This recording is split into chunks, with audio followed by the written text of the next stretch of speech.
After 2 episodes of Tonari no Kaibutsu-kun, I had some problems with it, but I also had some compliments for it. The lead male's actions were questionable, and the first episode felt like a show of its own. But the character's actions being questionable were what the show was going for, and the show was funny when it wanted to be. So for the first 2 episodes, everything balanced out mostly, and I was left with a show that could swing either way for me, or just remain stuck in limbo forever. Then the third episode happened. Well, actually, let's back up for a second. I was actually annoyed by the end of the second episode when Shizuka confessed to Haru, because there was absolutely nothing to warrant it. Oh hey, my world is kinda different now that I actually hang out with people. I think I love you. No, damn it, that's not how it works. I would have been okay with it if the message being conveyed was how two antisocial people were so secluded to the point of mistaking friendship for love, but that's obviously not what the show was going for. However, it's my policy to give a show 3 episodes before dropping it, so I thought maybe it could turn itself around. Now the third episode happens. The first warning sign was at the very start with a generic scene of Shizuku becoming tsundere and taking back her confession. I was actually somewhat okay with this, because it gave the show a chance to label her confession as a spur-of-the-moment thing, and on reflection she didn't actually feel that way. Of course, that's not actually the case. Near the end of the episode, Shizuku confesses again, and means it this time. Haru says he doesn't think his feeling of love is the same as hers, and then we get this gem. This is fucking bullshit. For one, this is shameless gimmick used by authors to artificially extend their series until the sales get too bad to keep going. They'll just be stuck in their current position while going through a bunch of stuff until the author eventually has to make a final arc where the feelings are reciprocated. Essentially, you could watch this episode, and then watch what I'm assuming will be in the last episode, and you won't have missed a damn thing. Everything from now until the end is basically filler. The other, bigger reason is because... well, actually I'm not sure if misogynist is the correct word, but Japan has found yet another way to make the plot about a girl waiting on all fours for the man to come around. The show even started as being about the unsocial guy learning how to feel things and interact with people, which honestly makes the switch look even worse. It doesn't help that all these confessions feel completely shallow. The one exception is Haru confessing the first time because he's never been exposed to these kinds of emotions at all, so it's overwhelming to him.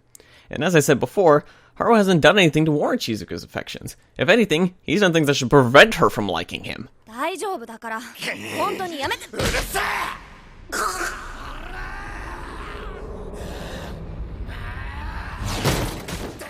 But it was an accident!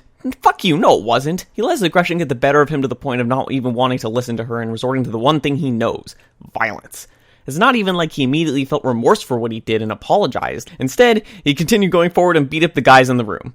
And what happens after Shizuka tells him off and she studies for a midterm and gets first?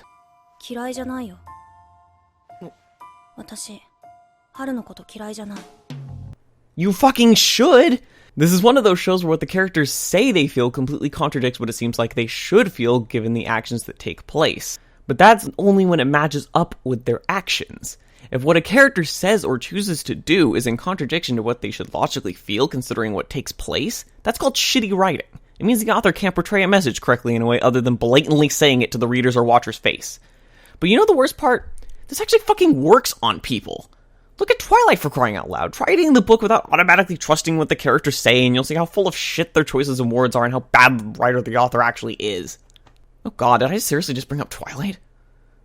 Anyways, the way these kinds of authors make up for this is by having super witty fun time extravaganza one-liners that inevitably make it onto Tumblr and get spread around like the fucking plague. Usually because the quotes, oh my god, so relate to me. Except only when they're taken out of context of the show, because if they were taken in context of the show, it wouldn't relate to anyone, because their choices and what they say make no fucking sense considering what actually happens. Now I understand one counterpoint would be that, the whole entire point is that he doesn't understand social interactions. He hasn't been in this environment before, he doesn't know what he's doing. So therefore, Shizuka is teaching him how to act in this kind of thing. But the problem with that argument is that she shouldn't feel a romantic relationship in this way. She would be taking almost like a mentor, motherly figure way in this kind of way, teaching him how he should act in society. That's a parent's job. So she wouldn't be feeling romantic feelings for him like this. That'd be just kind of fucking weird, honestly. It doesn't make a whole lot of sense. But you know what the worst part is? I can actually see it. I can see the relationship between these two characters actually happening. The problem is that the connecting threads whenever there's a problem is just a complete plot device that comes out of fucking nowhere to resolve problems. Like the example I gave before, when Haru resorted to violence and gave Shizuko a bloody nose. She kind of, shunned him off and did her own thing with their studying for a while. But then the problem is she went back to him and saying that she didn't hate him.